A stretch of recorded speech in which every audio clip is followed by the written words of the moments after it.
So hello everyone, welcome back. आज हम start करेंगे शेयर्स का सेकंड लेक्चर। तो इसमें हम प्रैक्टिकल अप्रोच जो हम लोग देख रहे थे लास्ट क्लास में कि कंपनीज एक्ट 2013 ने क्या नया चेंजेस लाए हैं, क्या बेसिक टर्म्स वगैरह हम लोग यूज़ करने वाले हैं, ऑथराइज कैपिटल क्या होता है, इशूड कैपिटल क्या होती है, शेयर्स सब्सक्राइब कैपिटल क्या होता है। तो ये सारा बेसिक जानने के बाद आज हम थियोरेटिकल अप्रोच में भी आएंगे जो एग्जाम में आपको काम आने वाली है, जर्नल एंट्रीज। जो बेसिक जर्नल एंट्रीज हमें सीखनी है आज हम उससे स्टार्ट करेंगे। तो चलो एक एग्जाम्पल लेते हैं। सोचो कंपनी एप्लीकेशन मनी लेना चाहती है 3 रुपये, अलॉटमेंट मनी लेना चाहती है 4 रुपये, and company wants to take first of rupees 3। तो ये टोटल अपने बन जाते हैं 10 रुपीज़। मैं इसमें कोई भी प्रीमियम वगैरह ऐड नहीं करना चाह रहा। तो एक बेसिक एग्जांपल से स्टार्ट करेंगे। इसके बाद अपने ये भी देखेंगे कि कंपनी अगर 10 का शेयर 12 में इशू करना चाहती है तो क्या होगा, कंपनी 10 का शेयर 8 में इशू करना चाहती है तो क्या होगा। और आपको ये याद होगा कि कंपनी 10 का शेयर 8 में इशू नहीं कर सकती because shares can not be issued at discount, जिसको हमने बहुत ही एकदम डिटेल्स में लास्ट क्लास में समझा था। तो बेसिक एग्जाम्पल से स्टार्ट करेंगे। कंपनी यहाँ पे 10,000 शेयर्स इशू करना चाहती है, ठीक है ना। 10,000 शेयर्स ऑफ रुपीज 10 ईच। जैसे एक बेसिक एग्जांपल बन के आता है, कंपनी को 1 लाख रुपए चाहिए। कंपनी को 1 लाख रुपए चाहिए जिसमें कंपनी 10,000 शेयर्स इशू करना चाहती है एंड शेयर्स का प्राइस होगा 10 रुपीज। अब कंपनी के पास एप्लीकेशन आती है, सोचो 12,000। इसे हम क्या बोलते हैं, we call it over subscription. 10,000 share चाहिए लेकिन एप्लीकेशन अपने पास आ जाती है 12,000, तो we call it over subscription. जब 10,000 आता है we call it full subscription basically, and 10,000 से जब कम एप्लीकेशन आएंगी we will call it under subscription. अब मिनिमम सब्सक्रिप्शन कितने चाहिए अपने को, आपको याद होगा मिनिमम सब्सक्रिप्शन हमें चाहिए 90%, मतलब 9,000 एप्लीकेशन मिनिमम आने ही होंगे। अगर 9,000 शेयर का एप्लीकेशन में नहीं आता है then the entire shares will be rejected, entire application will be rejected and पूरा पैसा रिफंड करना होगा। तो कंपनी के पास यहाँ पे एप्लीकेशन आएगी 12,000 शेयर्स की, लेकिन कंपनी को यहाँ पे सिर्फ इशू करना है सिर्फ 10,000 शेयर्स, ठीक है ना। तो सबसे पहले जब एप्लीकेशन का पैसा आएगा तो what is the journal entry that the company will पास। तो कंपनी की बुक्स में हम लोग एंट्री कर रहे हैं, ना कि शेयर होल्डर्स की। ये बात आपको ध्यान रखनी है कि हम लोग कंपनी की बुक्स बना रहे हैं, ना कि शेयर होल्डर जो कि इन्वेस्ट कर रहे हैं, राइट। तो कंपनी क्या एंट्री करेगी, कंपनी के जब पैसे आ रहे हैं तो company will pass an entry bank account debit to share application account. Bank account debit to share application account. Basically एक एक चीज़ के बारे में डिटेल में डिस्कस करेंगे कि बैंक अकाउंट डेबिट क्यों हो रहा है, ताकि जिसका बेसिक्स जर्नल एंट्री एकदम वाइज हम लोग समझेंगे कि डेबिट कोई चीज़ क्यों हो रहा है या क्रेडिट क्यों हो रहा है, जर्नल के रूल्स के हिसाब से समझेंगे। बैंक अकाउंट यहाँ डेबिट क्यों हो रहा है, क्योंकि बेसिकली पैसे आ रहे हैं अपने पास, एसेट इंक्रीज हो रहा है इसलिए डेबिट हो रहा है। कितने पैसे आ रहे हैं, 12,000 एप्लीकेशन है एंड एप्लीकेशन में लोगों को कितने रुपये देने थे, 3 रुपये। तो यहाँ पे कंपनी के पास आ रहे हैं 36,000 रुपीज़। शेयर एप्लीकेशन, कंपनी ने अभी सिर्फ एप्लीकेशन रिसीव की है, कंपनी ने अभी तक किसी को गारंटी नहीं दिया है कि आप हमारी कंपनी के शेयर होल्डर्स बन चुके हैं। तो कंपनी क्या कर रही है, शेयर एप्लीकेशन अकाउंट में पैसे रख रही है, दैट इज 36,000 × 3। मतलब अब ये क्रेडिट क्यों हो रहा है, ये क्रेडिट इसीलिए हो रहा है, तो करें 12,000 × 3 that is 36,000। Company share application को इसलिए क्रेडिट करी है क्योंकि कंपनी के पास ये जो पैसा आया, कंपनी इसको अपना लायबिलिटी मान रही है, क्योंकि कंपनी को इसके अगेंस्ट में या तो शेयर्स इशू करने होंगे, अगर अंडर एप्लीकेशन आता है, या फिर ये अपने 90% वाला क्राइटेरिया अपने को पता है, अगर वो 90% क्राइटेरिया मैच नहीं करता है तो कंपनी को सारे पैसे रिफंड करने पड़ेंगे। तो it is a liability for a company, इसलिए इसको क्रेडिट किया जा रहा है। अब कंपनी को क्या करना है, कंपनी को इस एप्लीकेशन के अगेंस्ट में शेयर्स इशू करने हैं, ठीक है ना। शेयर्स इशू करेंगे तो क्या एंट्री पास होगी, share application account debit, share application account debit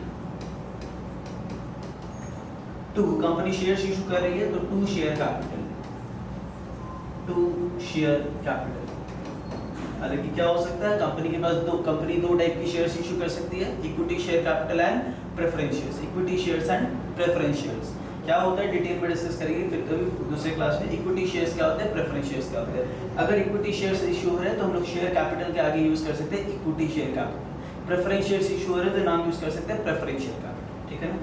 अब यहाँ पे देखो क्या होने वाला है, एप्लीकेशन कितना आया था अपने पास, 12,000 शेयर्स के लिए एप्लीकेशन आया इंटू 3 रुपीज़, दैट इज अपने पास है 36,000 रुपीज़। लेकिन कंपनी को पैसा रखना कितना है, सिर्फ कंपनी को 10,000 शेयर्स ही इशू करने थे, तो शेयर कैपिटल में 10,000 × 3 दैट इज 30,000। इसका मतलब कंपनी क्या करेगी, जो एक्सेस 2,000 का एप्लीकेशन है उसका पैसा शेयर होल्डर्स को रिफंड कर देगी, मतलब पब्लिक को रिफंड कर देगी। तो 2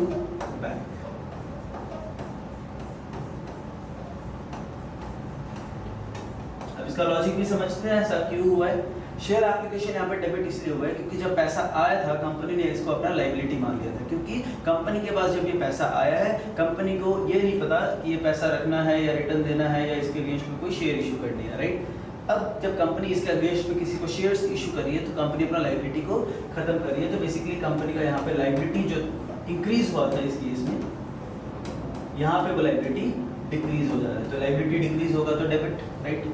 कंपनी शेयर कैपिटल इशू कर रही है, share capital is again a liability for a company, क्योंकि मालिक जो पैसा देता है that is again a liability के इंटरनल लायबिलिटी है लेकिन इट इज अ लायबिलिटी। तो एक दूसरा लायबिलिटी जो कि एक परफॉर्म्ड लायबिलिटी है, शेयर कैपिटल है कंपनी का, तो ये लोग एक्चुअल में कंपनी के मालिक बन चुके हैं, ठीक है ना, लेकिन उन्होंने अभी तक सिर्फ 3 रुपये दिए, बाकी पैसा उनको देना पड़ेगा, राइट।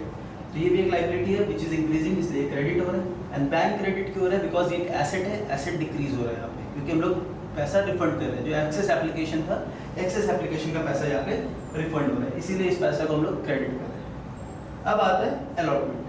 कंपनी को अपना first instalment that is application money 3 रुपये का मिल चुका है।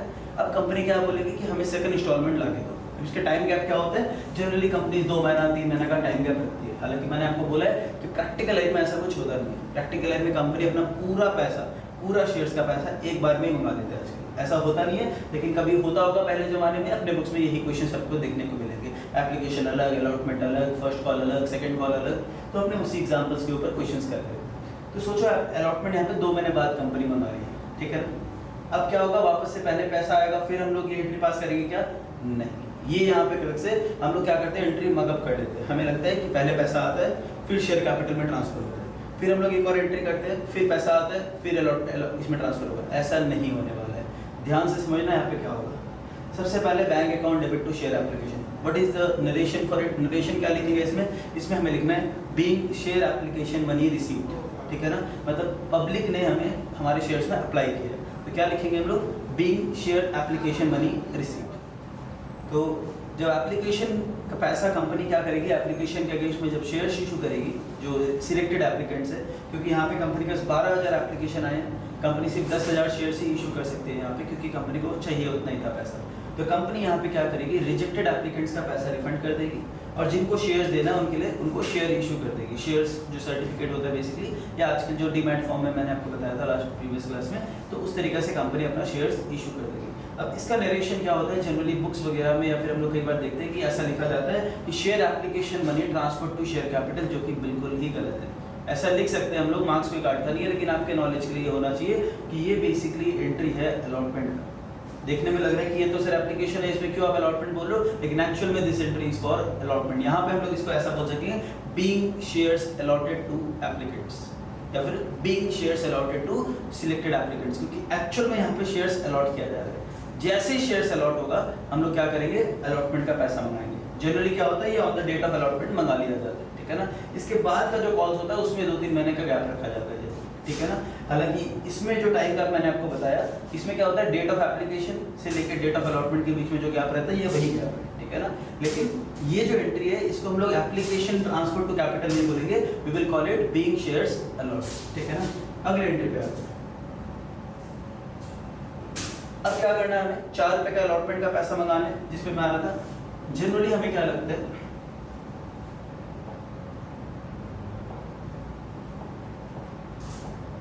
जनरली हमें क्या लगता है कि हम वापस से पहले पैसा रिसीव करेंगे अलॉटमेंट का, और उसके बाद हम लोग क्या करेंगे, उसको शेयर कैपिटल में ट्रांसफर करेंगे, लेकिन ऐसा नहीं होने वाला। हम लोग पहले एंट्री पास करने वाले हैं, share allotment account debit to share capital. क्या हमें वो 12,000 शेयर्स याद रखने हैं, बिल्कुल भी नहीं, क्योंकि 12,000 एप्लीकेशन थे जिसमें से 2,000 एप्लीकेशन ऑलरेडी रिजेक्ट हो चुके हैं। अभी हमें सिर्फ ध्यान रखना है 10,000 शेयर्स के बारे में। तो 10,000 शेयर्स जो हमारा है उसमें 4 रुपीज़ करके हम लोग अलॉटमेंट का पैसा मंगा रहे हैं। एक बार चेक कर लेते हैं अलॉटमेंट का पैसा कितना था, राइट 4 रुपीज़। तो 4 रुपीज़ का हमें अलॉटमेंट का पैसा मंगाना है, तो हमने share allotment account debit to share capital that is 40,000 rupees अपने शेयर होल्डर से मंगवा लिए। अब सबके मन में ये क्वेश्चन आ रहा होगा कि सर ऐसा क्यों, एप्लीकेशन में आपने पहले पैसा रिसीव किया था, फिर आपने उसको कैपिटल में ट्रांसफर किया था, लेकिन अलॉटमेंट के केस में आप पहले आप कैपिटल में ट्रांसफर कर रहे हो, फिर आप बोल रहे हो कि इसका पैसा आएगा। एंट्री लिख लेते हैं, फिर इसको समझेंगे कि ऐसा क्यों होता है। तो bank account debit to share allotment. Entry को लॉजिकली समझेंगे तो बेटर समझ में आएगा कि क्या हो रहा है। जब हम लोग एप्लीकेशन का पैसा मंगाते हैं, we are giving public an offer, एक ओपन ऑफर देते हैं पब्लिक को कि आप हमारी कंपनी में मालिक बन सकते हैं। उसके लिए आपको क्या करना होगा, एक छोटा सा token money that is application money जमा देना होगा। अगर आप सिलेक्ट होते हो तो उसके अगेंस्ट में आपको शेयर्स इशू किए जाएंगे। तो हमें पता नहीं है कि पैसा मंगाना किससे, क्योंकि हम लोग ऑल ओवर इंडिया में हम लोग ओपन ऑफर दे रहे हैं कि अब कोई भी 130 करोड़ पब्लिक के पास ऑप्शन है कि कोई भी हमारी कंपनी का शेयर्स खरीद सकते हैं, राइट। तो सबसे पहले अपने पास एप्लीकेशन आता है, किससे आएगा हमें पता नहीं, तो हमें पता भी नहीं है कि पैसा मंगाना किससे है, राइट।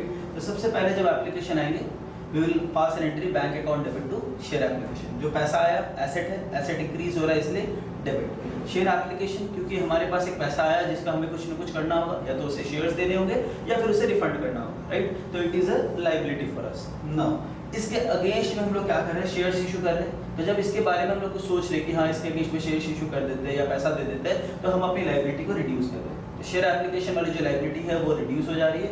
एक नया लायबिलिटी हम लोग क्रिएट करें, क्योंकि एक्चुअल में हम लोग उसको कंपनी का मालिक बना रहे हैं और मालिक का पैसा रख ले रहे हैं, और जो एक्सेस एप्लीकेशन बनी है उसको रिफंड कर दे रहे हैं। तो पैसा यहाँ पे एक्सेस एप्लीकेशन मनी जो है वो चला जाएगा वापस। बात करते हैं अलॉटमेंट की। अलॉटमेंट में क्या होगा, अब हमें पता है कि हमारे वो 10,000 शेयर होल्डर्स कौन है। जब एप्लीकेशन हो रहा था हमें पता नहीं था कि वो एप्लीकेशन करने वाले कौन है। हमने एक जनरल पब्लिक ऑफर दिया था, कोई भी आगे इनिशियल, जिसे हम लोग जनरली बोलते हैं आईपीओ। जब भी कंपनी फर्स्ट टाइम पब्लिक से पैसा मांगते हैं we call it initial public offering. तो आईपीओ में हमने जनरल पब्लिक ऑफर दिया, कोई भी शेयर अप्लाई कर सकता है, किसी को भी अलॉटमेंट मिल सकती है लॉटरी बेसिस पे, राइट। अब लेकिन हमें पता है कि हमारे शेयर होल्डर्स कौन है, तो हम क्या करेंगे, उनसे पैसा मंगवाएंगे।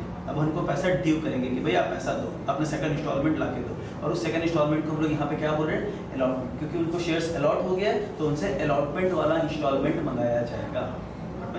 अब क्या हो रहा है, शेयर अलॉटमेंट अकाउंट जो हम लोग डेबिट कर रहे हैं इसे हम मानेंगे अपना एसेट। ये हमारे लिए एक एसेट है, क्यों, क्योंकि हम लोग ये पैसा मंगवा रहे हैं और ये पैसा हमें मिलेगा फ्यूचर में, राइट। तो इसलिए हम इसे बोल रहे हैं एसेट।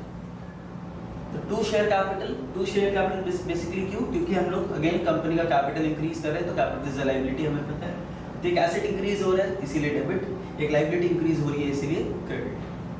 जब वो शेयर होल्डर्स हमें second instalment that is allotment वाला इंस्टॉलमेंट देंगे, तो एंट्री क्या होने वाली है, बैंक अकाउंट डेबिट, क्योंकि बैंक में पैसा आएगा ऑब्वियसली, एंड वो जो एसेट था हमारा उसके अगेंस्ट में पैसा आ चुका है, तो दैट एसेट विल रिड्यूस। तो एक एक चीज का लॉजिक है, एक एक एंट्री जो करेंगे उसके पीछे लॉजिक है, कोई भी रेक्टिफिकेशन करने की जरूरत नहीं है। ऐसा मत कर देना लास्ट में कि एंट्री रट ली हो कि पहले एप्लीकेशन का पैसा आएगा, फिर ट्रांसफर होगा, फिर ड्यू करेंगे, फिर पैसा आएगा, ऐसा मत कर देना, ठीक है ना। So we are learning it logically कि ऐसा क्यों होगा, ठीक है। ये हो गया अलॉटमेंट का पैसा। अब क्या करेगी कंपनी, फर्स्ट कॉल का पैसा पे आएंगे। फर्स्ट कॉल में कितने रुपए थे, 3 रुपए। अब खुद से सोचना मेरे लिखने से पहले कि पहले पैसा आएगा या पहले ड्यू करेंगे, राइट। पहले ड्यू करेंगे, क्यों, क्योंकि हमें पता है कि पैसा किससे मंगवाना है। एंट्री क्या होने वाली है यहाँ पे, share first call account debit. या फिर एक ही कॉल है तो इसको हम लोग क्या बोल सकते हैं, याद करो प्रीवियस का। फर्स्ट कॉल अगर एक ही लास्ट कॉल है तो इसको क्या बोलेंगे, फर्स्ट एंड फाइनल कॉल। अगर सेकंड कॉल तक जाएंगे तो फर्स्ट कॉल को बोलेंगे शेयर फर्स्ट कॉल, और सेकंड कॉल को बोलेंगे सेकंड एंड फाइनल कॉल। जो लास्ट कॉल रहता है उसको एंड फाइनल हम लोग लगा देते हैं ताकि पता चले कि ये फाइनल लास्ट कॉल है। तो share first and final call account debit to share capital, या फिर इक्विटी शेयर कैपिटल या प्रेफरेंस शेयर कैपिटल जो हमने बताया। तो 10,000 शेयर्स इंटू 3 रुपीज। तो कंपनी क्या कर रही है, 30,000 अपना ड्यू कर रही है। अगेन यहाँ पे share first and final call account हमारे लिए एसेट है, क्योंकि इसके अगेंस्ट में पैसा आएगा। एंड शेयर कैपिटल, कंपनी की कैपिटल इंक्रीज कर रहे हैं हम लोग, तो यहाँ पे पैसा कैपिटल लायबिलिटी इंक्रीज होगी। जब शेयर होल्डर्स पैसा दे देंगे, bank account debit to share first and final call, right. तो एकदम बेसिक सा एग्जाम्पल था जो आपको एग्जाम में कभी भी नहीं मिलेगा, ठीक है ना। एकदम बेसिक सा एंट्री जो कि एग्जाम में कोई पूछता भी नहीं है, लेकिन यही एंट्रीज है जिसमें अपने को थोड़ा सा चेंजेस करना होगा जब कोई एडजस्टमेंट्स दिए करेंगे। अब एडजस्टमेंट क्या हो सकती है, इसमें आगे बढ़ते हैं। ये बेसिक एंट्रीज है, यहीं पे ये कंप्लीट हो जाता है। आगे देखते हैं एंट्रीज को कैसे हम लोग चेंजेस कर सकते हैं, या क्वेश्चन में क्या ऑल्टरेशंस रहते हैं इसमें। मैं सिमिलर क्वेश्चन लेता हूँ, एक और एग्जाम्पल लेता हूँ, इसको और थोड़े डिटेल में समझेंगे। कंपनी इस बार 1 लाख शेयर्स इशू करना चाहती है ऑफ ₹10 ईच, ठीक है ना। और मतलब फेस वैल्यू 10 रुपीज है कंपनी का, लेकिन अगर मैं इसको बोलूँ of ₹10, of ₹10 each at the rate of 12 per share, मतलब ₹2 क्या है बेसिकली, ₹2 यहाँ पे प्रीमियम है। एक और चीज, अगर क्वेश्चन में ये नहीं बोला रहता है क्या प्रीमियम एप्लीकेशन के साथ लिया जा सकता है, बिल्कुल लिया जा सकता है। क्या प्रीमियम कॉल के साथ लिया जा सकता है, बिल्कुल लिया जा सकता है। लेकिन एक नोट लिख लो, if the question is silent we will always assume कि प्रीमियम किस में लिया जा रहा है, अलॉटमेंट के साथ। जैसे ही शेयर्स अलॉट होते हैं वहां पे प्रीमियम लिया जाता है, अगर क्वेश्चन साइलेंट होगा। क्वेश्चन बोलेगा तो अलॉटमेंट ऑब्वियसली कोई बात ही नहीं है, क्वेश्चन बोलेगा एप्लीकेशन में है तो कोई प्रॉब्लम नहीं है, क्वेश्चन बोलेगा कि फर्स्ट कॉल में प्रीमियम लिया जा रहा है तो भी कोई दिक्कत नहीं है। लेकिन नेचुरली हमेशा हमें ध्यान रखना है कि हमेशा प्रीमियम हमें अलॉटमेंट के साथ ही लेना है, ठीक है ना। यहाँ पे एग्जाम्पल चेंज करते हैं थोड़ा सा, एप्लीकेशन मनी यहाँ पे ले लेते हैं अगेन ₹3, अलॉटमेंट मनी मैं ले लेता हूँ यहाँ पे सोचो ₹6 एंड यहाँ पे कई बार लिख दिया जाता है first and final call balance. ये कई बार एग्जामिनर इस तरीके से करता है कि स्टूडेंट लोग गलती क्या कर देते हैं, सोचते हैं कि एप्लीकेशन में ₹3 है, ₹6 यहाँ पे तो बाकी ₹1 यहाँ पे ले लेते हैं, या फिर सोचते हैं कि अच्छा 12 में इशू हुआ था तो रिमेनिंग अमाउंट इस तरीके से लेते हैं। तो ध्यान रखना पड़ेगा कि एप्लीकेशन ₹3, अलॉटमेंट अगर ₹6, क्वेश्चन साइलेंट है कि प्रीमियम कहाँ पे लिया जा रहा है, तो वी विल ऑलवेज अज्यूम कि ₹6 का मतलब है 4 + 2, मतलब प्रीमियम हमेशा कहाँ पे लिया जाएगा, अलॉटमेंट पे, if the question is silent. या फिर क्वेश्चन अगर बता देता कि एप्लीकेशन में इंक्लूडेड है ₹1 तो बाकी ₹1 हम लोग अलॉटमेंट में ले लेते। तो जैसे भी क्वेश्चन बोलेगा वो तो मानना ही हमें, क्वेश्चन इज देखेंगे हमें पता है क्वेश्चन जो बोलेगा वही मानना है। लेकिन क्वेश्चन अगर साइलेंट है we will always assume premium to be taken with allotment. यहाँ पे क्या हो रहा है, कैपिटल की अगर मैं बात करूँ तो ₹3, ₹4 आ चुके हैं तो ₹7, तो बैलेंस कितना आएगा यहाँ पे, final first and final call में ₹3। तो टोटल कैपिटल आपका हो जा रहा है 3 + 4 + 3 दैट इज ₹10 एंड प्रीमियम आपका हो जा रहा है यहाँ पे ₹2। तो टोटल शेयर्स कितने में इशू होंगे, ₹12, ठीक है ना। थोड़ा सा मैं इसमें ट्विस्ट लेके आता हूँ क्वेश्चन में। एप्लीकेशन हमारे पास आ रहे हैं, सोचो 1,20,000 अगेन, ठीक है ना, मैं 1,20,000 का एप्लीकेशन ले लेता हूँ। एंड अच्छा क्या 95,000 एप्लीकेशन भी पॉसिबल है, बिल्कुल पॉसिबल है क्योंकि 90% से ऊपर है। क्या 85,000 एप्लीकेशन पॉसिबल है, नहीं। अगर 85,000 एप्लीकेशंस आते हैं तो कंपनी को पूरा पैसा रिफंड करना होगा, because minimum subscription, minimum application कितने आने चाहिए, 90% ऑफ द इशूड कैपिटल, ठीक है ना, that is the minimum criteria अगर आप आईपीओ इशू करना चाहते हो। तो पब्लिक का पैसा उठाना है तो इतना भरोसा पब्लिक को होना चाहिए कि वो 90% ऑफ द इशूड कैपिटल के लिए सब्सक्राइब करे, राइट। तो हम यहाँ पे एग्जांपल ले रहे थे 1,20,000 का, लेकिन इसमें थोड़ा सा ट्विस्ट लेते हैं। कंपनी में क्या हो रहा है, एक शेयर होल्डर है जिसके पास 10,000 शेयर्स है। एक एग्जांपल लेते हैं मिस्टर ए का। एक मिस्टर ए हमारा शेयर होल्डर है जिन्होंने शेयर सप्लाई किया था, उनको सारा शेयर्स मिल गया है, ठीक है ना। उन्हें 10,000 शेयर्स मिला था, ठीक है ना, उनके पास 10,000 शेयर्स है। उन्होंने अप्लाई भी 10,000 के लिए किया था, मान लेते हैं सिंपल लगता है, ये तो और कॉम्प्लिकेशंस और भी काफ़ी कुछ है इसमें समझने के लिए। तो उन्होंने 10,000 शेयर्स के लिए ही अप्लाई किया था, उनको 10,000 शेयर्स पूरा मिल गया है और उन्होंने फर्स्ट एंड फाइनल कॉल का पैसा नहीं दिया है, ठीक है ना, उनके पास अभी के लिए पैसा नहीं। या फिर थोड़ा सा एग्जांपल को ऐसा लेते हैं, उन्होंने अलॉटमेंट का पैसा नहीं दिया लेकिन वो पैसा इन्होंने कब दे दिया, फर्स्ट एंड फाइनल कॉल में। एग्जांपल ऐसा लेते हैं, ठीक है ना, एक बार समझ रहे हैं, बाकी क्वेश्चंस फ्रेम करके जो सॉल्व करेंगे वो तो डिफरेंट है, ठीक है ना, ये खाली समझने के लिए अपनी। तो एक शेयर होल्डर है ए जिनके पास 10,000 शेयर्स है, उन्होंने अलॉटमेंट का पैसा नहीं दिया क्योंकि उनके पास उस टाइम पे हो सकता है पैसा नहीं है। कंपनी क्या कर सकती है, कंपनी के पास दो ऑप्शन है, ये डिपेंड करता है कंपनी के पॉलिसी के ऊपर। कंपनी चाहती तो उसी टाइम उनका शेयर छीन लेती। क्यों, एक शेयर होल्डर अगर शेयर खरीद रहा है तो वो कंपनी के साथ एक एग्रीमेंट कर रहे हैं कि उनको ये सारा पैसा देना पड़ेगा, क्योंकि उन्होंने जो शेयर्स खरीदा वो कितने में खरीदा है, ₹12। अब उन्होंने एप्लीकेशन में कितना दिया, 3, तो क्या वो शेयर के मालिक बन चुके हैं, नहीं, उन्हें शेयर्स मिल गया लेकिन वो पार्शियल शेयर्स है, वो इनकम्प्लीट शेयर्स है, उसमें अभी पूरा कैपिटल आना बाकी है। क्योंकि वो शेयर का दाम है ₹12, 10 का शेयर 12 में इशू हुआ था, लेकिन उन्होंने अभी तक सिर्फ एप्लीकेशन मनी दी, तो उन्हें अलॉटमेंट मनी देना है, first and final call money देना है, तो अभी वो सब पैसा जब तक आएंगे नहीं वो पूरे तरीके से शेयर होल्डर नहीं बनते। तो कंपनी कभी भी चाहे ये अलॉटमेंट जो भी डेट डिसाइडेड है उसमें अलॉटमेंट का पैसा मंगाएगी, शेयर होल्डर को देना पड़ेगा, फर्स्ट एंड फाइनल कॉल का पैसा मंगाएगी, शेयर होल्डर को देना पड़ेगा। तो एक डाउट स्टूडेंट्स के मन में आता है कि सर ये पैसा नहीं देगा तो क्या होगा, क्या करेगी कंपनी, उस पर केस कर सकती है या फिर उनका शेयर छीन सकती है। तो कंपनी के पास ये सारा ऑप्शन है। तो एक और ऑप्शन कंपनी के पास है, कंपनी बोल सकती है काम करो, चलो ठीक है आप अभी एक काम करो, आप अभी आपके पास पैसा नहीं है तो आप एक काम करना, सेकंड इंस्टॉलमेंट में आप पूरा पैसा दे देना, मतलब आप ये ₹6 भी उसी टाइम दे देना प्लस ये बैलेंस ₹3 भी आप उसी टाइम दे देना। अब उस टाइम भी नहीं दिया पैसा तो ऑब्वियसली कंपनी क्या करेगी, शेयर्स को छीन लेगी, राइट। तो एंट्रीज पे आते हैं, तो सबसे पहले क्या होना है बताओ, सबसे पहले कंपनी के पास एप्लीकेशन आएगी, तो what will be the entry, तो सबसे पहला एंट्री होना है bank account debit to share application. कितने शेयर्स के एप्लीकेशन आ रहे हैं? 1,20,000 इंटू 3 रुपीज़, ठीक है ना। 1,20,000 एप्लीकेशन अपने पास आए थे और 3 रुपये करके एप्लीकेशन का पैसा लिया जा रहा है। तो what is the amount? 3,60,000। 3,60,000 company के पास आ रहा है फॉर एप्लीकेशन, ठीक है ना। तो याद है आपको कि सबसे पहले पैसा क्यों लिया जाता है? यस, क्योंकि हमें पता नहीं है कि हमारे शेयर होल्डर्स आज के दिन कौन है। करेक्ट। अब ये एप्लीकेशन के अगेंस्ट में हम लोग क्या करेंगे? शेयर इशू करेंगे। तो एंट्री क्या होने वाली है? Share application account debit, share application account debit to share capital, ये किसके लिए? जिनको शेयर्स इशू होने वाले, एंड टू बैंक जिनके एप्लीकेशन रिजेक्ट होने वाले। कई बार ऐसा भी होता है कि इसमें से 10,000 एप्लीकेशन हमने रिजेक्ट कर दिया और बाकी 1,10,000 एप्लीकेशन के अगेंस्ट में 1,00,000 शेयर इशू किया, उस कॉम्प्लिकेशन को कोई नेक्स्ट क्वेश्चन में ले लिया। इसमें लेते हैं शेयर कैपिटल कितना होने वाला है? 1,00,000 इंटू 3, रिफंड कितने होने वाले हैं? 20,000 जो एक्सेस एप्लीकेशन का इंटू 3, एंड टोटल जो एप्लीकेशन का पैसा था इट इज 3,60,000।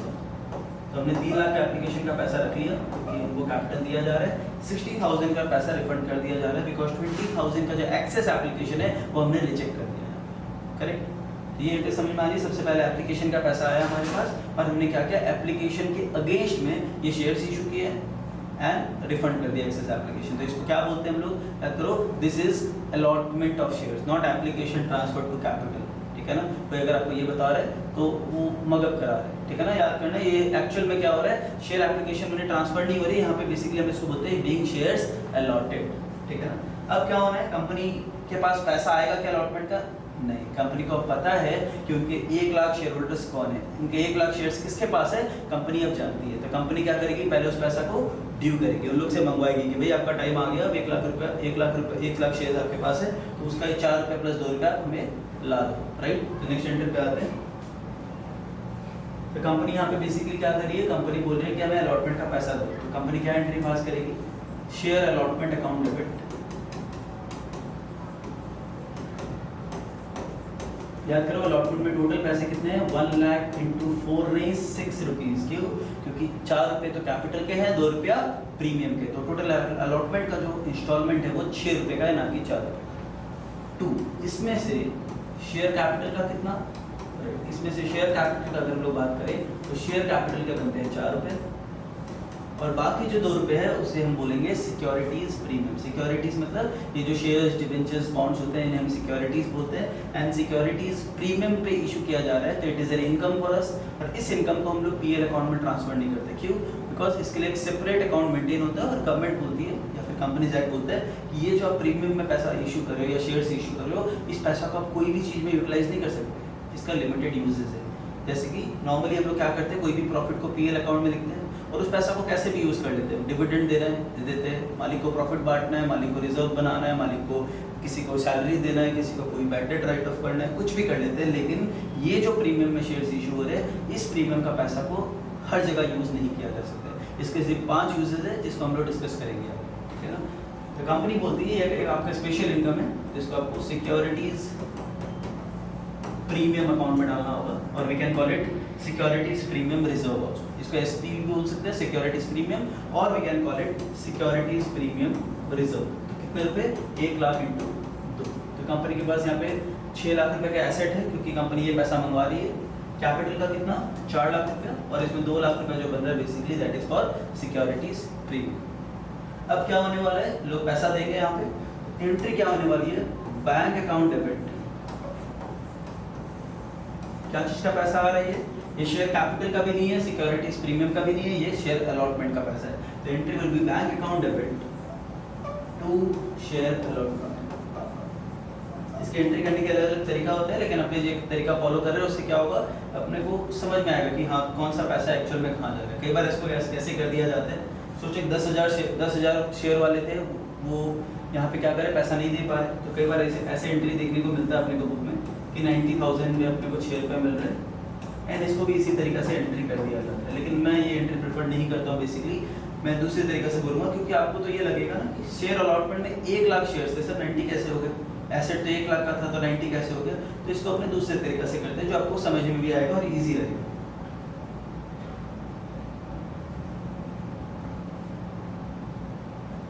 कंपनी क्या करेंगे, पैसा कितना आने वाला है ऑब्वियसली अपने पास 90,000 इंटू 6 रुपीज। क्यों? क्योंकि 10,000 शेयर्स जो ए के पास थे वो अलॉटमेंट का पैसा अभी के लिए नहीं दे पा रहे। कंपनी के पास ऑप्शन था कि वो फॉरफिट कर ले, लेकिन इस कंपनी जिसकी हम बात करें इनका पॉलिसी है कि अगर कोई एक इंस्टॉलमेंट नहीं दे पाता है तो उनको एक और इंस्टॉलमेंट तक का मौका दिया जाए। तो सर फिर तो सबको यही करना चाहेंगे? नहीं, कंपनी इसका इंटरेस्ट भी चार्ज करती है। हालांकि अगर हम सीबीएसई का बात करें, सीबीएसई के सिलेबस में ये interest on calls in arrears नहीं होते। इसे हम बोलते हैं कॉल्स इन एरियर्स। कॉल्स मतलब इंस्टॉलमेंट, क्योंकि अलॉटमेंट भी एक तरीका का इंस्टॉलमेंट है, मैंने बताया था। ये तो ये कॉल्स वर्ड यूज नहीं होते, तो ये एक तरीका का कॉल है। कॉल मतलब इंस्टॉलमेंट मंगाना। सीबीएसई के सिलेबस में interest on calls in arrears जो है वो सिलेबस में नहीं। हालांकि अगर हम दूसरे बोर्ड्स की बात करें या अगर हम लोग दूसरे कोर्सेज की बात करें तो वहाँ पे इंटरेस्ट की एंट्री भी होती है। तो bank account debit 90,000 into 6। Share allotment में आना कितना चाहिए था? 1 लाख इंटू 6। तो जो 10,000 शेयर्स पे जो हमारे पास 6 रुपये नहीं आया, ये हमारे लिए एसेट है क्योंकि फ्यूचर में वो पैसा मिलेगा। तो उस अकाउंट को एक नया अकाउंट खोलेंगे, उसके लिए हम लोग calls in arrears account. Calls in arrears account मतलब 10,000 जो ए के शेयर्स है वो हमें फ्यूचर में पैसा देंगे, तो we will call it calls in arrears. तो 9 6 54, तो 5,40,000 यहाँ पे है।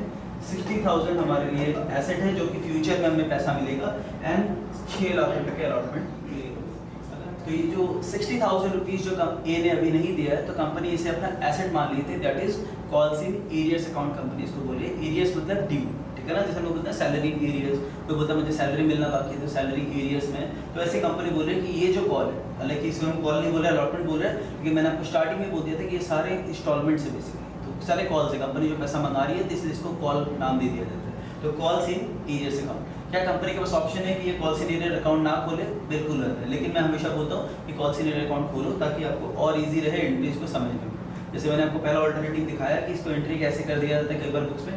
Bank account debit to share allotment 5,40,000, इसमें कॉल्स इन एरियर अकाउंट नहीं खोला जाता। लेकिन इससे क्या होगा, आपको थोड़ा सा कंफ्यूजन रहेगा कि अलॉटमेंट का 60 रुपये कहाँ चला, 60,000 कहाँ चला गया। तो इस वजह से मैं हमेशा प्रेफर करता हूँ कि अलॉटमेंट में आप पूरा पैसा डालो और जो भी पैसा नहीं आ रहा है या एक्सेस आ रहा है उसे आप कॉल्स इन एरियर्स या कॉल्स इन एडवांस अकाउंट नाम से लिखो, ठीक है ना। नेक्स्ट एंट्री पे आते हैं जब हम लोग फर्स्ट एंड फाइनल कॉल की बात करेंगे। तो यहाँ पे हमारे पास फर्स्ट एंड फाइनल कॉल 3 रुपये का आना था। अब जो डिफॉल्टिंग शेयर होल्डर है हमारा 10,000 वाला, वो अलॉटमेंट का पैसा तो नहीं दे रहा था, लेकिन वो अलॉटमेंट का पैसा भी हमें फर्स्ट कॉल के साथ दे रहा है। तो इसकी एंट्री क्या करेंगे हम? Bank account debit. अच्छा, बैंक अकाउंट लिखने से पहले याद करो, क्या पहले पैसा आएगा क्या? नहीं, पहले पैसा नहीं आएगा, पहले कंपनी को इंस्टॉलमेंट मंगानी पड़ेगी, राइट। तो सबसे पहले एंट्री क्या करेंगे हम लोग यहाँ पे? Share first and final call account debit.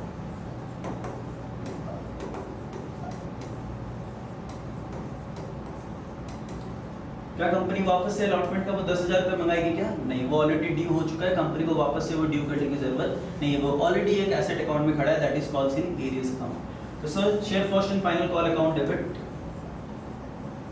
To share capital. क्या यहाँ पे वापस से प्रीमियम आएगा क्या? नहीं, कंपनी ने अपना पूरा प्रीमियम 2 रुपये का ऑलरेडी अलॉटमेंट के साथ ले लिया, तो कंपनी को वापस से अलॉटमेंट के जैसा प्रीमियम यहाँ पे एंट्री करने की जरूरत नहीं। तो share first and final call account debit to share capital, that is 1 lakh company के पास शेयर है, 3 रुपये कंपनी यहाँ पे फर्स्ट एंड फाइनल कॉल में मंगाएगी, दैट इज 3 लाख रुपए को ड्यू करेगी। लेकिन एक्चुअल में कंपनी के पास पैसा आने वाला कितना है? कंपनी के पास पैसे आएंगे बैंक अकाउंट डेबिट टू, इस एंट्री को ध्यान से समझना तो आपको लॉजिकली समझ में आएगा कि सारे एंट्रीज कैसे मैच हो रहे हैं। डबल एंट्री सिस्टम है, डबल एंट्री सिस्टम को फुल फ्लेजेडली फॉलो यहाँ पे एकदम किया जा रहा है। बैंक अकाउंट डेबिट एक्चुअल में हमारे पास 1 लाख शेयर्स पे तो 3 रुपये आएंगे ही आएंगे, प्लस वो जो डिफॉल्टिंग शेयर होल्डर था 10,000 जो पहले अलॉटमेंट का पैसा नहीं दे पा रहा था, वो फर्स्ट एंड फाइनल कॉल के साथ वो पैसा भी दे रहे हैं, राइट। तो कंपनी के पास यहाँ पे 10,000 इंटू 6 रुपीज वो 60,000 भी आ रहा है, तो कंपनी के पास टोटल पैसे आ रहे हैं 3,60,000। लेकिन अगर आप देखोगे कि फर्स्ट एंड फाइनल कॉल का पैसा आना कितना चाहिए था? ओनली 3 लाख। क्या एंट्री मैच कर रही है क्या? नहीं। अब बताओ एंट्री क्यों मैच नहीं कर रही? कंपनी के पास पैसे तो आ रहे 3,60,000, लेकिन कंपनी को मंगाना तो सिर्फ 3 लाख ही था। कंपनी ने ड्यू 3 लाख किया, 3,60,000 करना चाहिए था। नहीं, वो 60,000 ऑलरेडी कंपनी के पास एक अकाउंट में ड्यू है, that is an asset account which is called as calls in arrears account. अब वो एसेट का पैसा आ गया तो उस एसेट को कम कर देते हैं क्योंकि वो वापस तो आने वाला नहीं है। तो वो एसेट पे जब हम लोग कम करेंगे will call it to calls in arrears. ये क्रेडिट क्यों हो रहा है? क्योंकि अब वो एसेट डिक्रीज हो रहा है। तो to calls in arrears account 60,000। इस तरीका से वो डिफॉल्टिंग शेयर होल्डर ने भी यहाँ पे पैसे दे दिए, ठीक है ना। ये बेसिक एंट्रीज थे जिसमें मैंने आपको पॉलिसी इनिशियल भी समझाया, जिसमें आपको मैंने प्रीमियम भी बताया। कुछ अलग एंट्रीज है जो थोड़ा बहुत अपने देखेंगे, बाकी क्वेश्चन से रिलेटेड जो है अपने नेक्स्ट लेक्चर में करेंगे। लेकिन कुछ बेसिक एंट्रीज जो है, कुछ क्या होता है, कंपनी इशू करते टाइम प्रोमोटर्स को कुछ बोलती है कि आप ये काम कर रहे हो, इतना मेहनत कर रहे हो, पैसा लाने के लिए आपको कुछ बेनिफिट मिलना चाहिए। जैसे सोचो अमन गुप्ता आज बोर्ड के लिए पैसा रेज कर रहे हैं, इतना मेहनत अगर वो करेंगे तो उनको भी कुछ बेनिफिट मिलना चाहिए। हालांकि उनकी कंपनी है, लेकिन कुछ भी काम तो फ्री में हो नहीं सकता ना ऑब्वियसली। तो अगर वो कुछ भी ऐसा कुछ कर रहे हैं कंपनी में पैसा जुगाड़ करने के लिए, तो हो सकता है वो कुछ उसके लिए चार्जेस ले, ठीक है ना। तो इसके लिए क्या एंट्रीज देखनी है, देखते हैं। कंपनी क्या करती है, प्रोमोटर्स के लिए ऑफर लेके आती है, या प्रोमोटर्स को बोलती है कि आप जो भी पैसा कंपनी में रेज करोगे उसके लिए आपको एक रेम्यूनरेशन जैसा मिलेगा, और उसके बेस पे कंपनी उसको शेयर्स देना चाहती है या फिर पैसा देना चाहती है, ठीक है ना। इसके लिए एंट्री क्या पास करेंगे, बताओ। ये प्रमोटर को जो पैसा दिया जा रहा है, बेसिकली ये क्या होता है, कंपनी इनकॉर्पोरेट करते टाइम होता है। इनकॉर्पोरेट का मतलब कंपनी रजिस्टर करते हैं, तो एक तरीके से रजिस्ट्रेशन एक्सपेंस है, कंपनी बनाते टाइम का एक्सपेंस है। इसको हम लोग इनकॉर्पोरेशन एक्सपेंस भी बोलते हैं, ठीक है ना। या फिर इसको एक और नाम दिया जाता है प्रीलिमिनरी एक्सपेंसेस, ठीक है। तो इसकी एंट्री कैसे करेंगे हम लोग, इनकॉर्पोरेशन कॉस्ट अकाउंट डेबिट, क्योंकि एक्सपेंसेस को डेबिट करते हैं हम लोग। इनकॉर्पोरेशन कॉस्ट अकाउंट डेबिट, या फिर आप उसको प्रीलिमिनरी एक्सपेंसेस भी लिख सकते हो। टू, ये पैसा किसको देना है हमें, प्रमोटर्स को। तो प्रमोटर का नाम लिख सकते हैं हम लोग यहाँ पे, या फिर प्रमोटर का जो भी नाम होगा XYZ। तो टू प्रोमोटर्स अकाउंट डेबिट या प्रोमोटर्स पर्सनल अकाउंट डेबिट, जो भी सोचो हमने डिसाइड किया कि 1 लाख रुपए उन्हें देंगे, या तो कैश देंगे या शेयर्स देंगे, ठीक है ना। तो incorporation cost account debit to promoters. अब जब ये प्रोमोटर्स को पैसा दिया जाएगा तो क्या एंट्री पास करेंगे हम लोग, प्रोमोटर अकाउंट डेबिट, या प्रोमोटर का पर्सनल अकाउंट जो भी है प्रोमोटर अकाउंट डेबिट। टू, अगर कैश दे रहे हैं तो हम लोग लिखेंगे टू कैश, बैंक से पैसा दे रहे हैं तो लिखेंगे टू बैंक, और अगर शेयर्स दे रहे हैं तो यहाँ पर क्या लिखेंगे, शेयर कैपिटल। क्योंकि प्रोमोटर से थोड़ी हम लोग एप्लीकेशन मनी मंगा रहे हैं, अलॉटमेंट मनी मंगा रहे हैं, तो क्या करेंगे, प्रोमोटर को डायरेक्टली हम लोग शेयर इशू कर रहे हैं। तो प्रोमोटर अकाउंट डेबिट, ये डेबिट क्यों हो रहा है, याद करो, क्या ये खर्चा है, नहीं, खर्चा ये है। Incorporation cost is an expense, जिसको हमने डेबिट किया। प्रोमोटर को हमने लायबिलिटी बनाया क्योंकि इनको कुछ देना पड़ेगा। ये लायबिलिटी को डिक्रीज कर रहे हैं जब हम इसको कुछ दे रहे हैं, जब कुछ दे रहे हैं तो लायबिलिटी डिक्रीज हो जाएगी। क्या दे रहे हैं, कैश। अगर एसेट जा रहा है, क्रेडिट। नया लायबिलिटी क्रिएट हो रहा है, क्रेडिट। ये सब लॉजिकल है, जो हम लोग क्लास 11 में बेसिक्स जो जर्नल एंट्री सीखते हैं सारे उसी पे डिपेंड है। अगर आप जर्नल एंट्री पे परफेक्ट हो, आपको कहीं पे दिक्कत आने वाली नहीं है, पूरा शेयर्स चैप्टर ऐसे निकल जाएगा। जर्नल एंट्रीज पे प्रॉब्लम है तो जर्नल एंट्री सीखनी पड़ेगी, जर्नल एंट्री पे पूरा डिपेंड है, या फिर आपको मदद करना होगा, जो मैं नहीं चाहता। तो प्रोमोटर अकाउंट डेबिट, क्योंकि ये जो हमारे लायबिलिटी हमने क्रिएट किया था वो लायबिलिटी कम हो जा रहा है, क्योंकि हम प्रोमोटर को यहाँ पे उसका रेम्यूनरेशन या जो भी हमने डिसाइड किया था वो दे रहे हैं। टू कैश, अगर पैसा देंगे, शेयर्स देंगे टू शेयर कैपिटल, कुछ और देंगे तो उस हिसाब से लिखा जाएगा। तो promoter account debit, promoter account credit जो है वो कैंसिल हो जाता है। कैश चला जा रहा है तो कैश क्रेडिट हो गया। लेकिन ये जो इनकॉर्पोरेशन कॉस्ट जो डेबिट में है, इसे क्या करेंगे, देखो पहले क्या होता था, पुराने कंपनीज एक्ट का बात करूँ तो ये लोग बोलते थे, कंपनीज एक्ट बोलती थी कि ये कंपनी बनाने की खर्च है, कंपनी बनाने के जो खर्चे हैं ये बड़े खर्चे होते हैं, इसे हम धीरे धीरे over the period of time हमें इसे राइट ऑफ करेंगे। लेकिन नए कंपनीज एक्ट के हिसाब से ये बहुत इंपॉर्टेंट है, इसलिए हम इसको अलग से बता रहे हैं। इसको अलग से इसलिए बताया जा रहा है क्योंकि नए सिलेबस में जो भी चेंजेस हुआ है, नए कंपनीज एक्ट में जो भी चेंजेस हुआ है, ये आपके लिए बहुत ज़्यादा इंपॉर्टेंट हो जाते हैं, ठीक है। जैसे मैंने वो 20 डिस्काउंट वाला जो बात किया, राइट, वैसे तो incorporation cost is a type of preliminary expenses. Preliminary मतलब कंपनी बनाने से पहले, इसलिए नाम है प्रीलिमिनरी एक्सपेंसेस, ठीक है। तो ये पूरा खर्चा को हम लोग उसी साल प्रॉफिट एंड लॉस में राइट ऑफ कर सकते हैं। पहले जैसा रूल नहीं है कि धीरे धीरे राइट ऑफ होगा, पूरा खर्चा को हम लोग राइट ऑफ कर सकते हैं। लेकिन इसमें एक और चीज़ है, बताओ, ये खर्चा को राइट ऑफ करने के लिए क्या करेंगे, क्रेडिट करना होगा। तो टू इनकॉर्पोरेशन कॉस्ट, या फिर इसको हम लोग नाम क्या दे सकते हैं, प्रीलिमिनरी एक्सपेंसेस। लेकिन ध्यान रखना, जो आपने डेबिट किया उसी नाम को क्रेडिट करना। ऐसा नहीं कि डेबिट में ये खड़ा रह गया, क्रेडिट में एक दूसरी एंट्री आपने डाल दी, ठीक है ना, तो दोनों लेजर खड़ा हो जाएगा, एक डेबिट में एक क्रेडिट में। किस में राइट ऑफ करेंगे, बेसिकली कंपनी में क्या बनता है, स्टेटमेंट ऑफ पीएल। तो कंपनी में स्टेटमेंट ऑफ पीएल बनते हैं, तो हम इसलिए लिखेंगे statement of PL debit, statement of PL debit, जो भी अमाउंट था हमारा, जो 1 लाख रुपए। क्या हमारे पास कोई और ऑप्शन भी है, बिल्कुल।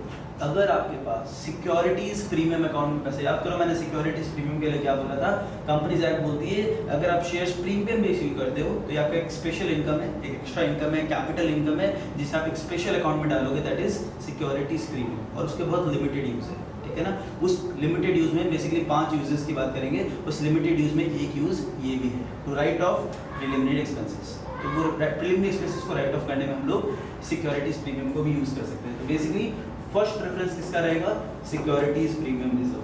अगर आपके पास सिक्योरिटीज प्रीमियम रिजर्व में पैसा है तो ऑब्वियसली आप उसको पहले यूज करोगे, क्योंकि हर जगह तो उसको यूज किया नहीं जा सकता, उसके सिर्फ 5 ही यूजेस है, ठीक है ना।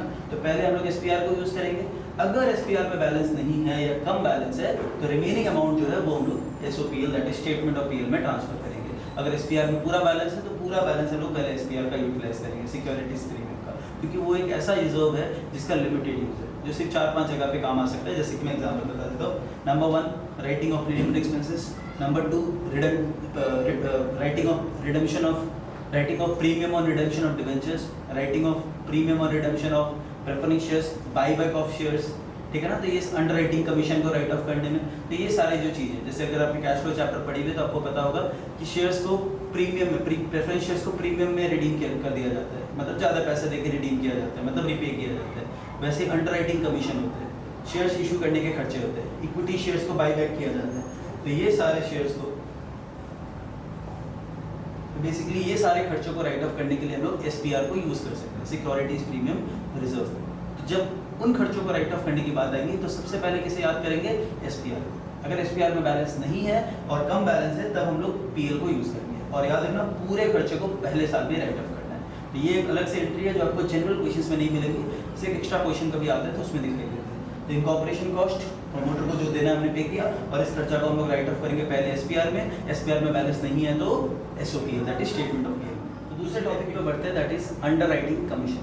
ये भी इसी तरीका का है जैसे इनकॉर्पोरेशन कॉस्ट मैंने समझाया, इसी तरीका का एक डिफरेंट टॉपिक है जो कि हर क्वेश्चंस में आपको नहीं देखने को मिलेगा। लेकिन अगर एक अलग टाइप का क्वेश्चन आपको एग्जाम में आता है कि जर्नल एंट्री पास करो, ये 4-5 आइटम दिए हुए तब ये एंट्रीज आपको काम आएंगे, ठीक है ना। ये कंपनी में ऑब्वियसली होते हैं, ठीक है ना। ये है अंडरराइटिंग कमीशन। ये वर्ड आपने अभी तक सुन लिया होगा मेरे से, लेकिन ये एग्जैक्टली होता क्या है ये समझें। अंडरराइटिंग को कमीशन देते हैं वो समझने से पहले समझना होगा कि अंडरराइटर होता कौन है। Let's take an example. मैं एक एग्जांपल ले रहा हूँ, कोई भी लिटरली किसी भी कंपनी के बारे में जानने की अपने को ऐसा नहीं कि इसी कंपनी के बारे में बोल रहा हूँ तो आपको कुछ लिटरली लेना है, नहीं, बस एक एग्जांपल पर्पस के लिए। सो जोमेटो ने आईपीओ इशू किया अपना। जोमेटो को पैसा चाहिए था, जोमेटो को एक्ट्रेस से ऐड करवाना था, आपने देखा होगा कैटरीना कैफ से ऐड करवाया, तो उनको मालिक ओनरशिप चाहिए था, अलग अलग और भी स्टेट्स में उनको एक्सपैंड करना था, उनको पैसा चाहिए था अपने जनरल कॉर्पोरेट पर्पस के लिए। तो उन्होंने क्या किया, आईपीओ इशू किया। स्विगी को लगा अब हमें कंपटीशन करने के लिए, क्योंकि उसका इमीडिएट आपको पता है, अगर हम लोकल लेवल पे देखें तो उनका लोकल या ग्लोबल लेवल पे भी अगर देखें तो उनका मेन कंपटीटर कौन हो जाता है, स्विगी। अब स्विगी को लगा कि हमें भी कोई एक्टर या एक्ट्रेस को लाना होगा या फिर हमें भी ह्यूज पैसे की ज़रूरत है अगर हमें जोमेटो से कम्पीट करना है। तो स्विगी भी अब सोच रहा है कि हम भी अपना आईपीओ लेके आ जाते हैं, ठीक है ना, क्योंकि हमें भी अब 1000 करोड़ की ज़रूरत है, क्योंकि अगर हमें कम्पीट करना है तो हमें भी एडवर्टीजमेंट मार्केटिंग उसी तरीके से हमें एक्सप्लोर करना होगा और अलग अलग स्टेट्स में हमें एक्सपैंड करना है। तो स्विगी चाहता है कि आईपीओ निकाले। आईपीओ निकालने मतलब इनिशियल पब्लिक ऑफरिंग, इन्हें पब्लिक से अब 1000 करोड़ रुपये चाहिए। लेकिन इस कंपनी को स्टार्टिंग से ये डर है, इनको लग रहा है कि जोमेटो तो भाई जो भी उसको पैसा चाहिए था अच्छा खासा प्रीमियम में उन्होंने अपना शेयर्स इशू कर लिया, हमें भी पैसे चाहिए। लेकिन इन्हें ये डर है कि ये सोचो कोई स्टेट्स में अभी तक पहुँचे नहीं, इन्होंने बिजनेस स्टार्ट किया, जहाँ पे गए हैं वहाँ पे पॉपुलर हो चुके हैं, लेकिन कोई स्टेट्स ऐसा है जहाँ पे लोग अभी तक पहुँचे नहीं।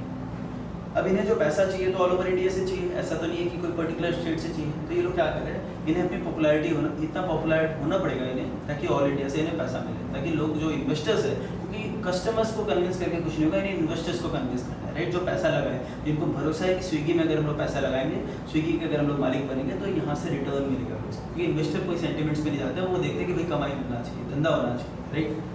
तो बेसिकली अगर हम स्विगी का आईपीओ का बात करें तो स्विगी को पहले से डर है कि इसे मिनिमम जो सब्सक्रिप्शन है वो मिलेगा या नहीं मिलेगा। तो इन्हें पता है कि मिनिमम अगर हमें पब्लिक से पैसे लेने हैं तो मिनिमम 90% के सब्सक्रिप्शन आने पड़ेंगे।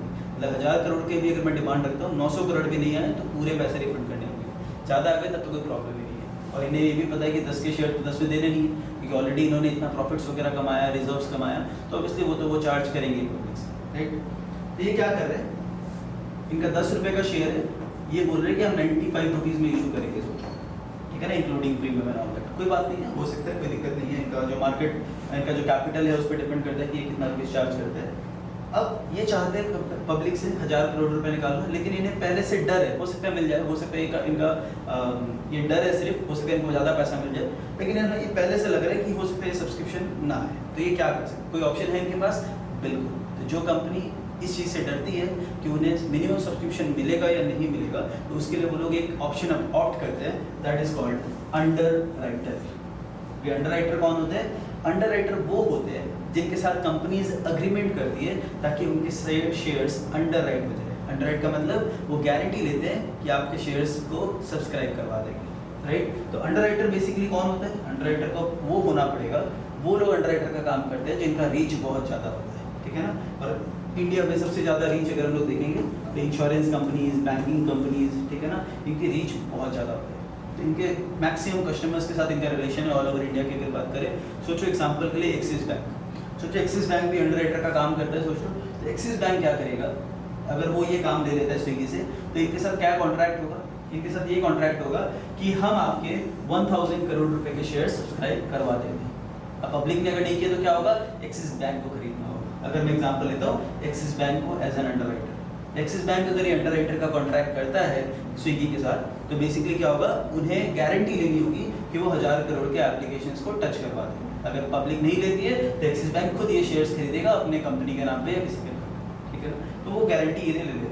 क्या इस गारंटी के बदले कुछ लेगा क्या? और वैसा बात है, समाज सेवा तो एक्सिस बैंक करता नहीं है, it is a profitable company, ये बिजनेस करने के लिए बैठा है, तो बेसिकली उसके लिए लोग कमीशन लेते हैं 5%, 2%, 1%, 0.5 कुछ भी ले सकते हैं, पैसा ले सकते हैं, शेयर्स ले सकते हैं, तो इस तरीका से ये लोग पैसा चार्ज करते हैं। सोचो हुआ क्या, कंपनी पब्लिक ने सिर्फ 800 करोड़ के एप्लीकेशन डाले, तो एंट्रीज क्या होने वाली है? Bank account debit to share application 800 crore. क्या सेबी ये चीज एक्सेप्ट करेगी क्या?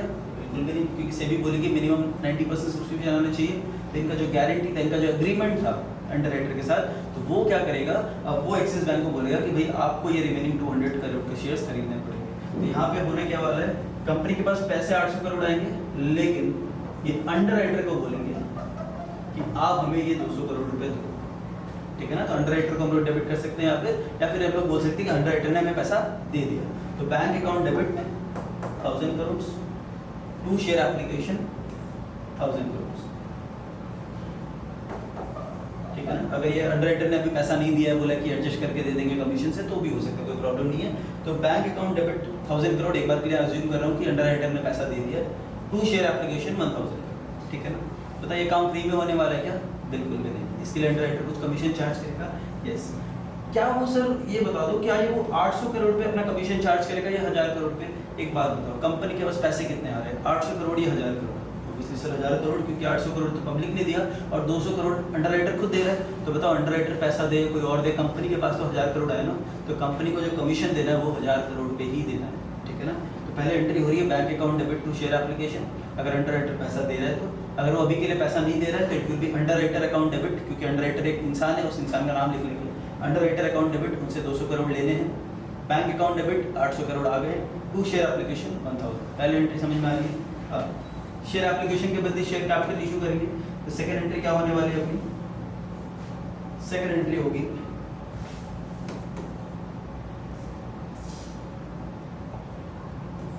शेयर एप्लीकेशन अकाउंट डेबिट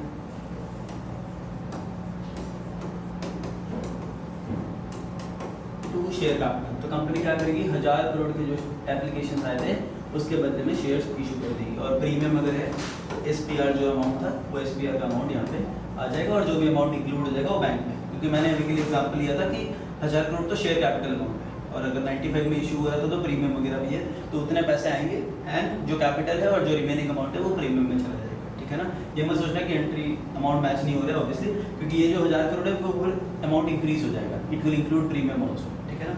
ये तो हो गया नॉर्मल एंट्री। अब प्रीमियम की एंट्री, अंडरराइटर की एंट्री कहाँ गई? अंडरराइटर के लिए एंट्री करनी है हमें।